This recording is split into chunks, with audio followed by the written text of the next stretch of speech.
Thanks. I'm glad you came. I'm glad it's not 93. That's another thing, too.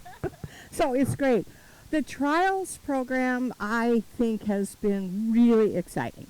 I've run it for 20 years. I had just finished my internship, and Sandy Mason and I got together, and I called a whole bunch of companies and begged for free stuff. And proven winners responded, and later we got some plants from Ball. But most of there's a lot of plant producers, Syngenta and a whole bunch of other ones. But most of them just wouldn't even consider us. So I've been very happy that we had kind of an in with proven winners back then. And we were able to get plants. Initially, we could just look in their catalog and say, we want 12 of these and 24 of those. That was awesome. Then we started doing official trials in 2016, where if we didn't keep really detailed notes, we would have been cut from the program. We are the only volunteer or master gardener program in the U.S. plus Canada that are allowed to do this. So the Cook County gardeners are mad at us. Just remember that. So it's great. So, but anyway, so it's been a joy, and we get it's a variety of different things. Last year we couldn't run it, so they're on your list, which I've summarized everything since 2006. These are only the gold medal winners. There were a lot of other good plants, but I put down only the gold medal, and that's a lot. So, and I'll point out today some of the better ones that have been doing so far. Now, since July, some of them are looking poopy. So I don't know why, but things like Verbena, they kind of go on vacation like a lot of people into July and August. They just take off, stop blooming, and sit there. So anyway, it's always interesting. We never know what we're going to get. We sign these contracts saying we can't tell anybody what we got until they are introduced at the National Flower Meeting in early April. So this year we got 48 plants. Usually I schmooze them, ask for more bonus ones, but we weren't sure with the COVID last October or November what the situation would be at our garden. So I said, yeah, we'll do it, and thank goodness Parkland was able to grow them for us. We were not allowed in there, and that makes things tricky. But in the past couple years, they actually do send us some plant tags which tell us a little bit about it. But many times we don't get much information ahead of time, so it's a guessing game. We know petunias are probably always going to be good. Now the best annuals overall, here's a big summary. Petunias do great. Lantanas do pretty well. Euphorbia, what a strange plant, but it can take a lot of conditions. We didn't trial those this year. And then we've had some surprises over the year. There is a Kuffia, which all of this is written down in there. There's some in a pot. Kuffia vermillionaire in a pot over in Children's. That's a wonderful plant. And standing here, one of our past winners, if you see just on this side of the gate, is a penstemon, I'm going to say that wrong, pennisetum, vertigo. It's got these big burgundy waterfalls of thick-bladed grass. That starts out, there's Vanna White, my husband. It starts out thumb-sized when we get these, and it grows to magnificence. So over the years, I've been able to figure out what I want to spend my money on, and there's a lot I would not.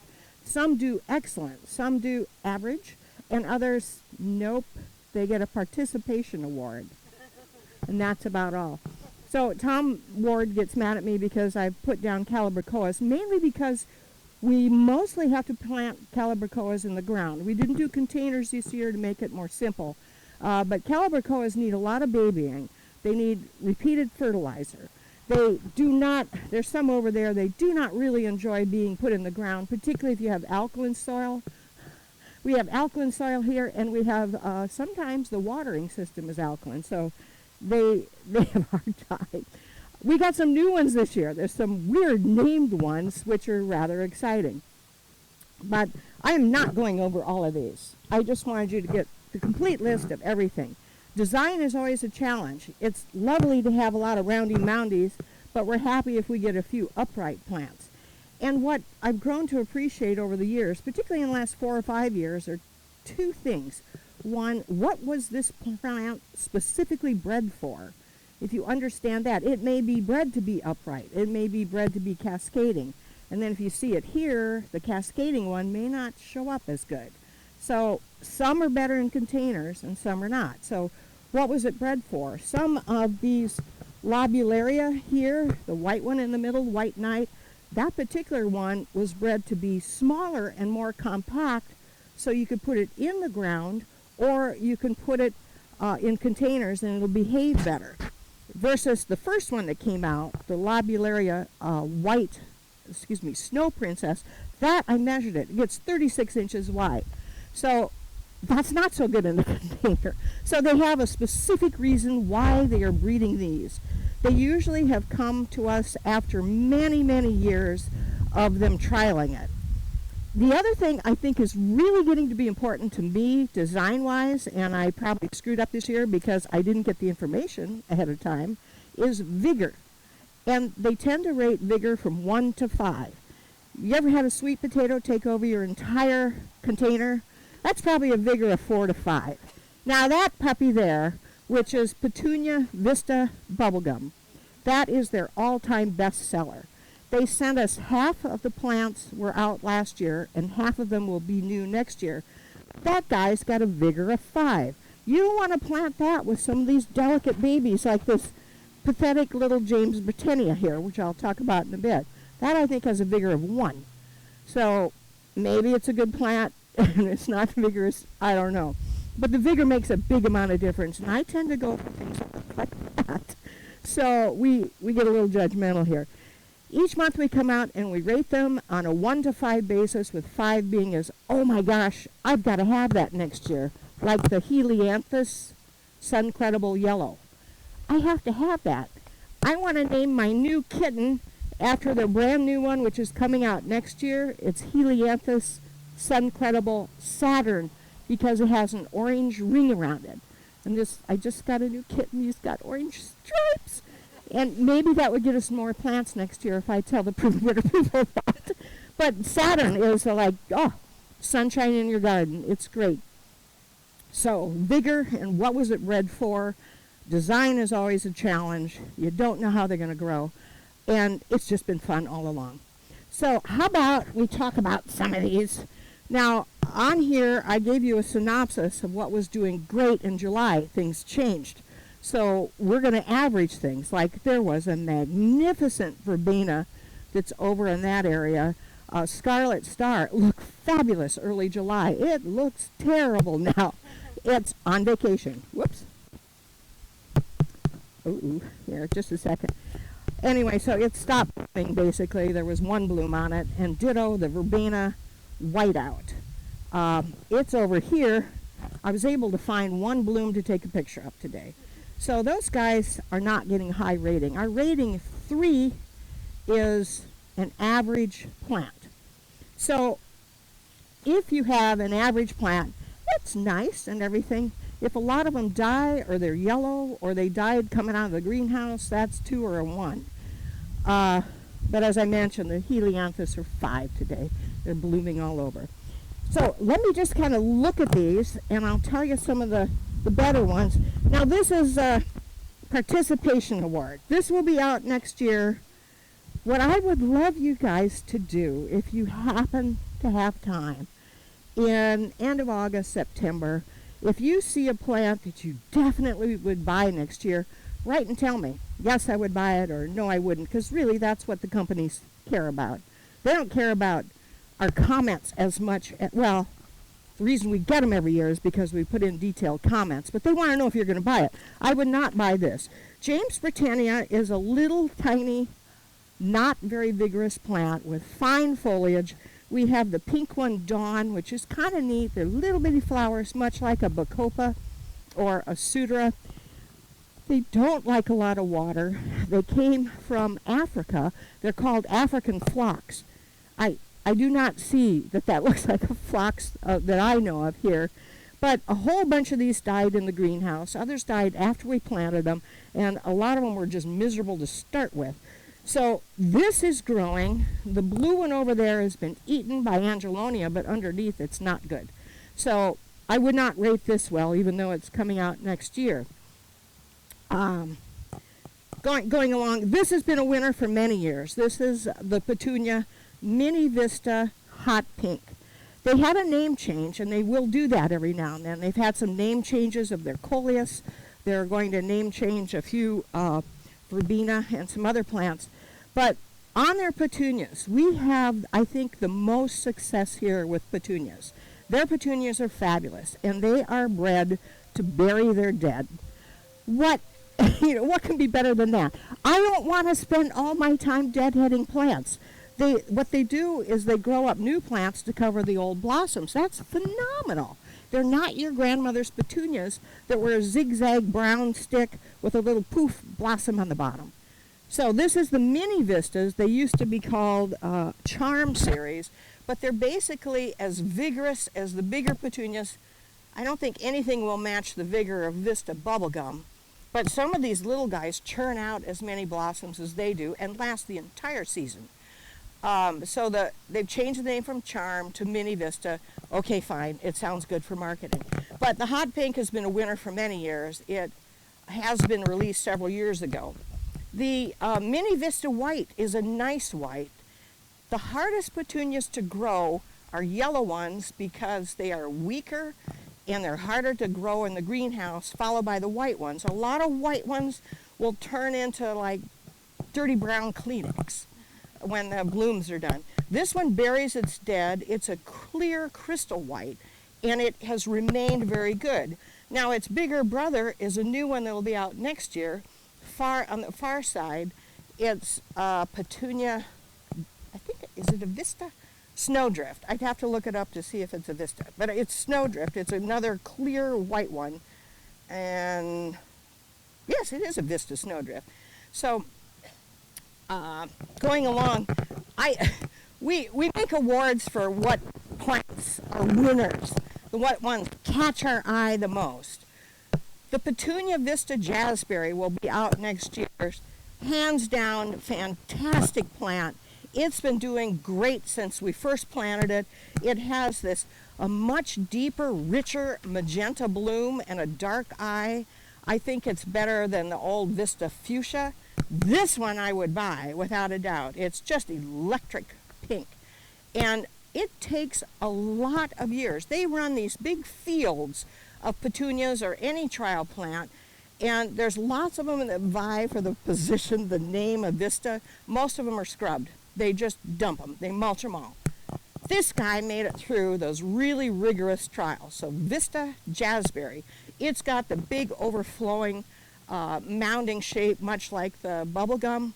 And what the Vistas tend to do is they'll spread out and become wide, vigor of 4 to 5, but then they tend to mound up and flow out. I love it. It's breached the border here too. Now, they have regular Supertunias, and this one's been out before, but they sent it for us to trial again. It's called Sharon. It has these pretty little rosette blooms. It's a great plant too, but you can tell a difference between a Vista and a regular Supertunia. They're both bearing dead, but oh my gosh, that's great. There was a visit here last July when we were making evaluation. They rated this as one of the July winners. It's a cypress, so it loves water. It's doing well with the average water, but the comments I've got on that, it's fun. It's bad hair day. It's like fireworks. Well, it really is a delightful plant. It doesn't have color to it. It's just green. I love it. So it makes a nice statement here and there. There are a lot of, they have a king tut, a baby tut, this prince tut, which is a much more manageable size for your basic landscape gardening, and maybe for a big container too. So that's been a winner. What has been disappointing to me, maybe some of your other ones, is these are the Cascade Angelonias. They will be out next year. There's a purple one and a white one, and it's pretty hard to tell the difference. There's one bloom. Yay. Angelonias, like Verbena, do go on vacation with hot, humid months. Has it been hot here? Oh, yeah. Has it had a lot of rain? Oh, yeah. So they, I don't think, are very good. They have a lot of foliage, very lush that way, but they kind of shut down on their blooming, and that's disappointing to me. In the very back, there's one little purple. But I would much rather get an upright Angelonia for me. These are designed more for a container. I have one of them in a container at home, and the other plants are overtaking it, and I'm unimpressed. I would not buy that. I will tell you an Angelonia that I've been amazed at, and I may even buy some to put in here next year just to see if it's because Michigan has more temperate. I don't know. We're just as hot and just as humid as you guys have been. But the Angelonia by the Ball Company, I have it listed. It's blue bicolor. Every year I get Country Arbors to grow it for me because it is wonderful. And I don't know if it's something in Michigan or here. Where is it? Yeah, Archangel Blue bicolor. I've got it highlighted in yellow.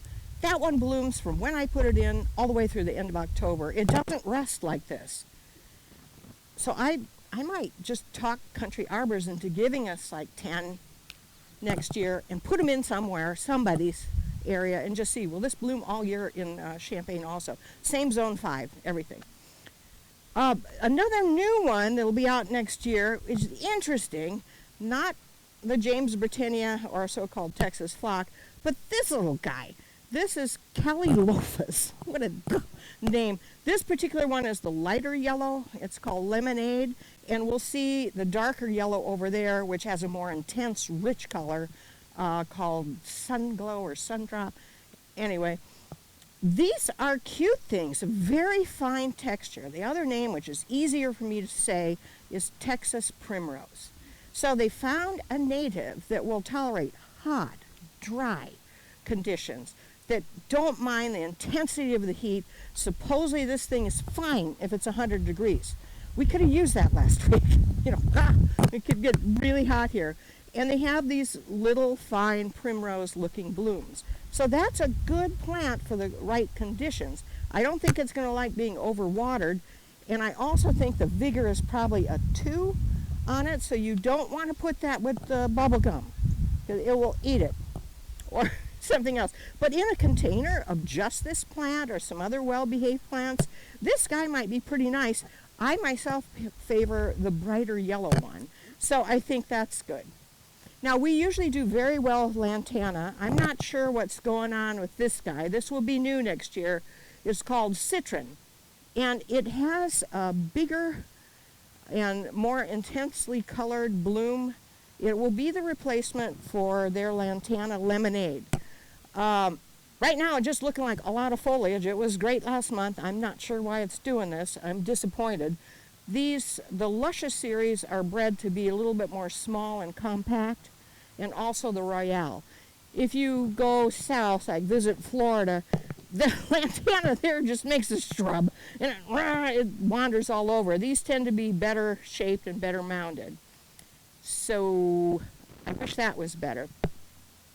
In the very, very back, there's this little pop of blue.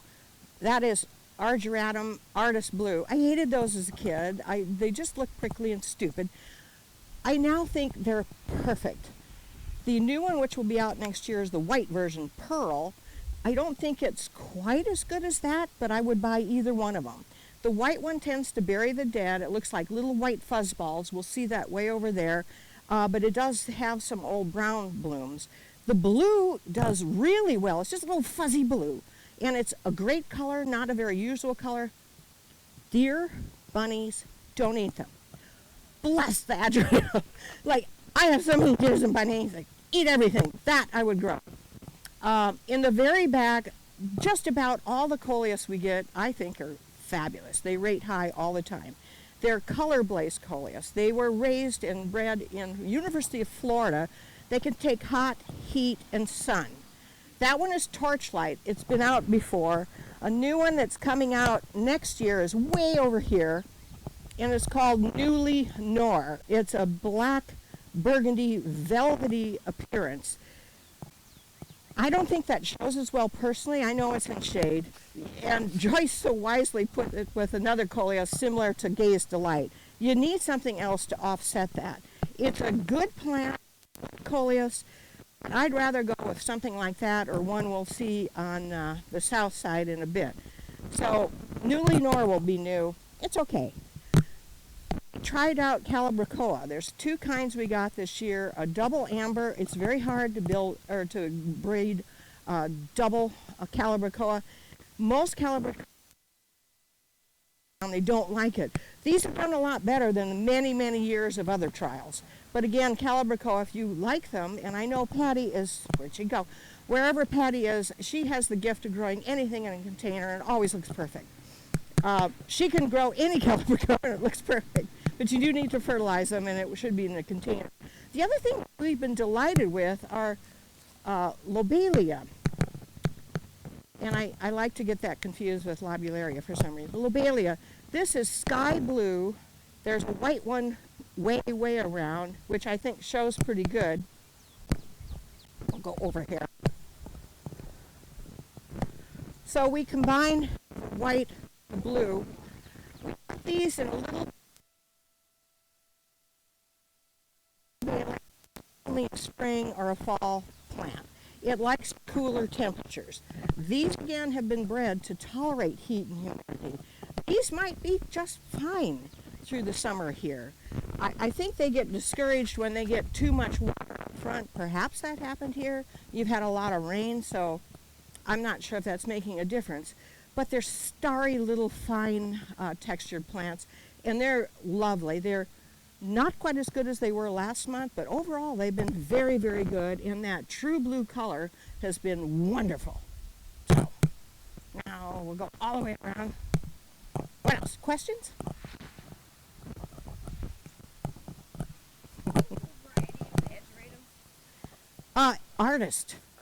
Artist blue, and then the white one, which will be out next year. The Artist blue has been out before. They improved it this year. Artist pearl. Pearl is the white one. And I wonder, yeah, irrigation systems are great, because usually you spend all your hours as a master gardener coming out here and watering. But I wonder if some of the plants up front get a little too much watering. If you'll look at the, this is the lobularia White Knight. It's wonderful, but if you look at the White Knight and the one that will be new, Violet Prince, where Joyce is at now, look at those afterwards. They're perfection over there. I'm just wondering if this gets too much water here. I'm not sure. But we decided to rate those because they are fabulous. The little purple one and a white one. So we kind of go around and see if somebody else, they're doing better. We give it the benefit of that. This one I like very much. I wish it bloomed more. This will be out next year. It is a Salvia. And have any of you seen the Rocking series, which are tall salvia? They come up to here. There's a purple one. It's a lot like the Salvia black and blue. And I'll murder the name, the Salvia Gardener. Oh, somebody else pronounce that for you. But it's of that type. And they're nice, but they will have dark calyxes where the old blooms have fallen off. And they're not stuffed with blooms, but they're still pretty good. This is resting a bit. It's got a lot of new ones about to come out, but it does seem to hang on to its old, the old bracts here, which it was much more covered last month. Hummingbirds go bananas for this, particularly the pink. Its bigger cousin is Rocking Fuchsia, and I have always tried to plant that in my front of my garden because the hummingbirds come in and fight each other. They love this one too. It's shorter, better manageable, doesn't splay open. You could do it in a container, but you need a big container. But I like this. We're rating it pretty well. I just wish it had more blooms on it because we're really fussy. You know, the evaluation team has been doing this for 20 years, and we want all blooms all the time, all perfect. So we're hard to please. This one pleases us, though, the Gomphrena Trufila, the best Gomphrena I've seen, an old winter, and that's on your list. And it's got these little yellow dots on it, which we love. They tried to make an improvement of Evolvulus. Here's Evolvulus. It never likes being overwatered. But this one this year is the same color, the same everything, but it's called XL for extra large. So it spreads out more, it blooms easier, it seems more hardy to begin with. A lot of the regular ones died in the greenhouse. This was all sick and yellow looking also, like many of our plants were coming out of the greenhouse. It's been great. So if I were to buy an evolvulus, because I love that blue color, I'd buy this. They love this down south. It does hot, heat, dry. So I've seen it in the Naples Botanic Garden, much like we had in Serenity here. It's just a whole river of blue, and it was evolvulus. But buy the extra large one next year. There is the regular kind, which is finally caught up. But so far as looking showy since June, the extra large one was better. Now, this is a great pet because that Helianthus Saturn in the back. I'm not going to probably name my kitten Saturn, but I may take a picture with a flower next to it and just lie and send it in to Proven Winners. I'm thinking about that because, you know, they like PR. Okay, another coleus, which will be new for next year, is this one. It's got a weird name, Albrighto. You know, some 12-year-old made that up. This is Albrighto. It does a little bit different. It's a great plant. It's got good color. If you look at the lower leaves, they have more intensity of the burgundy. We kind of think that these on the top look a little faded if it's in full sun. It doesn't matter. It's a really nice plant. But we're being fussy about minor things. So there you have it. Here is the Texas Primrose, I think it's Sun Gold. This is the brighter one with that real fine texture. I like this. A single planting in a container, good. This was a top winner for July. Verbena Scarlet Star. It's been out before. It left. It's up in Mackinac now. It left one bloom. That's it. These were top winners last month. The Gallardia heated up. This one's scarlet, and there's a yellow version. You know, I don't think it shows. People are not bothered by all the old blooms, the little fuzzy balls. I would want to deadhead that, and it would kill me. I wouldn't rate that plant as much, as high, but boy, the blooms were really good. All right. This is Salvia. It's the Unplugged series, but it's not.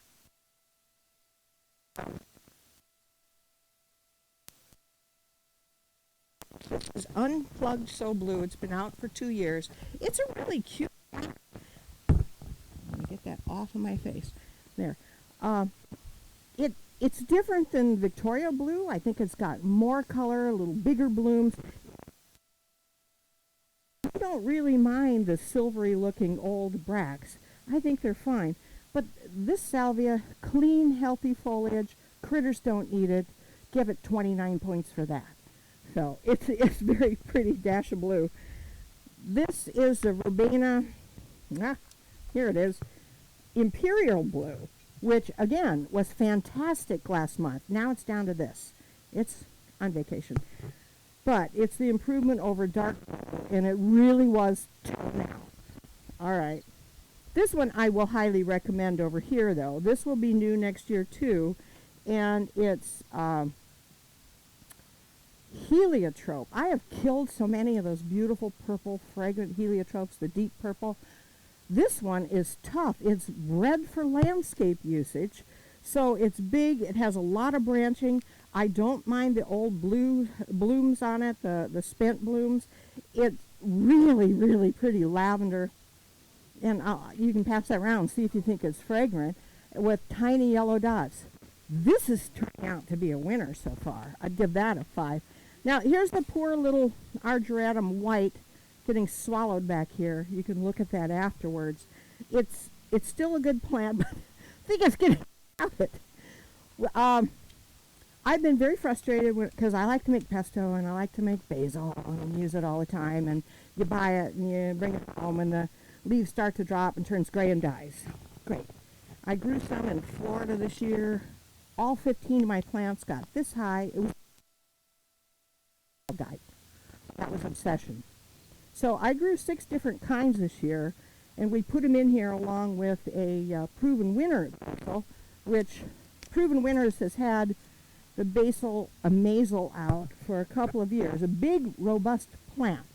And it's a good plant, but I've noticed in the last 2 years when I shopped at local nurseries, I was looking for that because it was downy mildew resistant.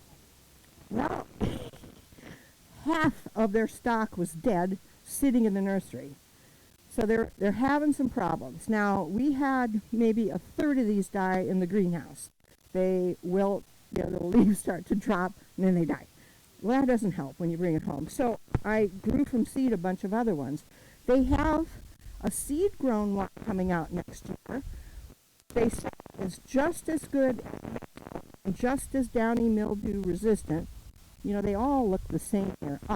This one, Pesto Besto. Trying to germinate it because 10 seeds cost $8.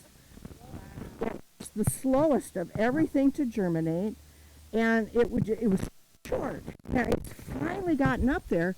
I had some die, which I didn't have any of the other ones die, so I think it's a toughie to germinate by me compared to 6 others. I think that's rational to say that, but it is a good one. And if you can get seed, I'm thinking of letting mine go to seed and seeing if I can collect it. So I spent $10 for 8 seeds. At 3 died. Anyway, so that's the scoop on that. So we're going to try them out. We're going to have a basil tasting. What? Besto Pesto. So it will be Proven Winner seed in their Proven Harvest collection. Proven Winners wants to make it big with millennials, I'll say. It's probably not fair to say. But anyway, they want to do this farm-to-table idea, so they have a whole line called Proven Harvest, and we've tried out their tomatoes. They're okay. The basil usually is good if it doesn't die. And they've had some little peppers, which were cute, snack peppers. They have some baby strawberries, which have beautiful blooms, and we tried them over in the children's garden. I don't know if I'd buy some, but they're trying to get more food-related things. And besides the basil of the Besto Pesto and the basil, they sent us some of these, which are garlic chives. They're called Alley Yum. Don't they have good names? Yum. And it's supposed to be a chive taste with soft garlic flavor. And you can eat the blooms, which we haven't seen yet, or you can eat the leaves. You're welcome to try some of these. You're welcome to try some of those. All basil to me tastes the same. I can't distinguish it. I hope somebody else can. So after Thursday, come in the garden, write down what the labels are, and tell me what you think of the taste of the basil. I would love to have that. Anyway, but back to the Alley Yum. That is the only perennial we got this year, so it could continue through. And it's supposed to be decorative when it blooms and also culinary. So, nice idea. Nice idea. I can't remember that. You know what? I could look it up. Yeah. Yeah, let's see if it says it's sterile. The flower is edible. It doesn't say. It says the leaves have a waxy coating, so it stores longer. And it's a good candidate for edging, but it didn't say anything about sterility. And that's a good point.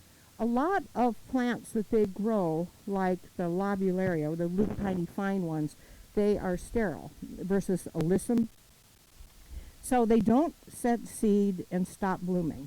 And that's pretty cool, unless you're wanting seeds. Yeah, so a lot of these cultivars are sterile.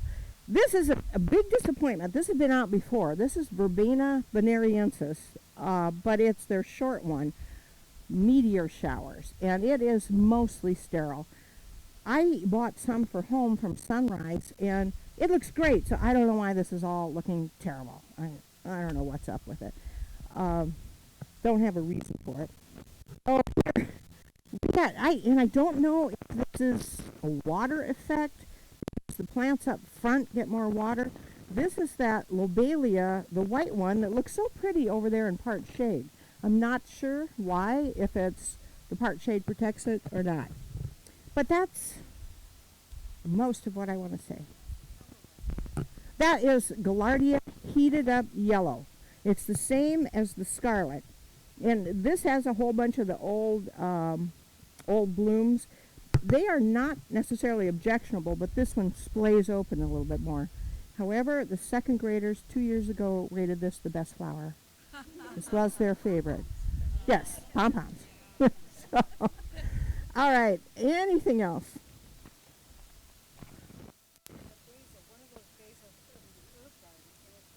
It looks like crap. It doesn't get a good rating. And one of the amazing basils. So I'm thinking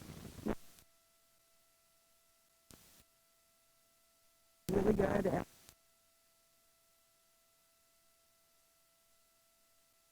50% death rate. I was hoping it'd be better. Get through that. Michigan, you got these cold back. Basil, you really need to wait until it's above 45 degrees before you put it out. Fertilizing can help, yeah. But I just think some are susceptible to disease. Pardon me? I think it's a Mediterranean plant. It is. It likes hot, dry. It doesn't like over water, and it does not like cold. Windy days, which is usually when we plant in May, cold and windy. And they just go, pfft. We didn't put these in till, I think, 3 weeks after the rest of them were put in. And the same with the coleus. There's another Albrighto hiding over here, being very nice. We didn't put the coleus in right away either because we knew it was going to be cold and windy. And I try to keep things, not below 45. In Michigan, I gave up growing colocasia because I read someplace they really don't like it too much if you plant them when the night temperature is going to be 55 or below. When is that? Yeah, you can wait till August and put them in. I got rid of mine. But do you have questions about anything? Yes. Verbena will perk up some. You probably need to fertilize it, and it will come back a little bit. One of the best things I ever did was Judy and I decided we'd go over the Hartley Trial Gardens at the end of August. That's when to look at trial gardens. And they have these strips of all the different Verbena. And if there's one that's living, that's a good one. Yeah. Yes.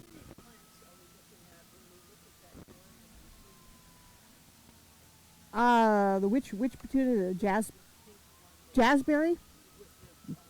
Yeah, the one that I'm nuts over? 3. Yes. That's a big vista. Yes. What is the grass? The name of the grass is not king tut, but what's kind of Oh, the cypress. The grassy looking thing. Sorry. what is It's papyrus or cypress Prince Tut. So it's their medium-sized one. They have a baby tut that's smaller and then a tall king tut.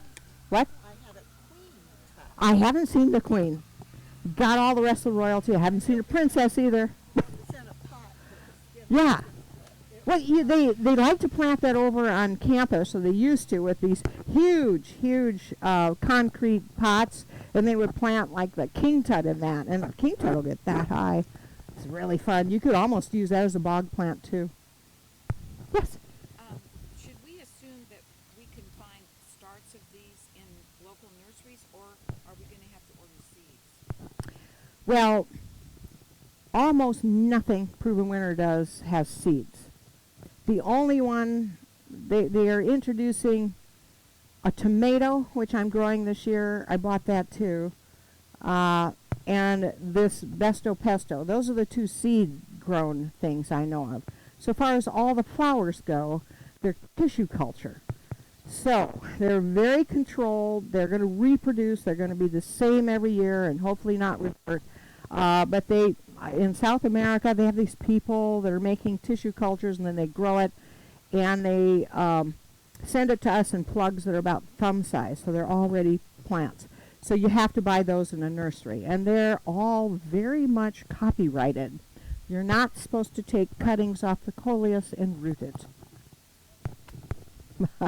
You could, maybe, just in your backyard, only once. No, you're not supposed to. So, and then you've got to find somebody that deals with Proven Winners. Now, they do have in western Michigan, they have a place that grows them, and they will mail them to you at it's expensive to get them mailed. The local nurseries around here know that they're good plants. And I'm sorry we don't have Ball Company anymore. So I can talk about all these Proven Winners. They are good plants, but there's a lot of other good breeders out there too. The Ball, that Angelonia I love, blue bicolor, they get those in as plugs from the company at Country Arbors. So Country Arbors, Prairie Gardens, Danville Gardens, they all carry Proven Winners. Where I live in Michigan, not many people do. That frustrates me. So I go to Sunrise every April up in Grant Park, the Waldhouse, and their plants, instead of $6 each, their plants for proven winners they were $2.70 a piece. That's better than $8, $6. Yeah. So what do you want to spend your money on? Well, bubble gum. That's good. Maybe not this. Yes. I'm trying to remember. It's either 5 or 6. We decided we just fill that whole area with bubble gum. It always makes a nice show. And that's another reason why I tend to design where I plant the petunias up front, because they make a nice show. You know, you can tell ones here and there that James Britannia are not doing well. But at least you got the petunias in the front, and they don't mind the excess irrigation in the front either. They're a tougher plant. Yes. Yeah. I think so. I'd have to look at my plans. I don't have them here. Joyce, do you remember? I don't know how many bubble gum are there. I'm thinking it's 5-ish. Yeah. Oh, we do not. I just chased one through the children's garden. And they come and they eat the verbena. When we had the containers, the little spaghetti drip things, they would just chomp those off. There you go. My husband just watched a rabbit about an hour ago eat half of one of my potted petunias. Yeah. Before he called me over. Thanks a lot. Well, I'm not sure. They must just get obese and can't move, because feed the rabbits. At home, a long time ago, I went to a garage sale, and they have those wire baskets that you slide in and out of closet shelves. So I bought a whole bunch of them, spray painted them green. The rabbits and the deer eat everything they can at my house. So up front, I've got some petunias I really didn't want eaten. I put 3 of those baskets over it, and they are vistas there too. So they just kind of grow through them, and they don't attack them. But protection. Yes. Is that within the realm of a breeder to do something to prevent rabbits and deers from eating the plants? Can they do that? No. But 17 years ago, I suggested, and I need to patent this, that we should just have a spray that's bunny birth control. Spray it on here, no little baby bunnies, but no one's taken me up on that idea. Yes. Yes. Anything else? Are the heliopsis tied back? I think they've done a couple of them in here. Joyce went away. I don't see Joyce. What? She's in the front and I can't see her. Oh, there. She's behind someone. She's hiding behind someone. Joyce, have you pulled back the heliopsis at all? Roped them in? I do in my yard. I have them inside my vegetable fence because the deer, they don't eat the plant. They just come up and eat the blossoms. So there are no blooms on them. So I put 2 in my vegetable garden, and I kind of made half hoops. I like those half hoops. Hold on. We plant garden tight. We have a lot of plants that need to be trialed. We squish them in there, and you can't see our walkway now, and that's probably a design defect. But hey, we got them in.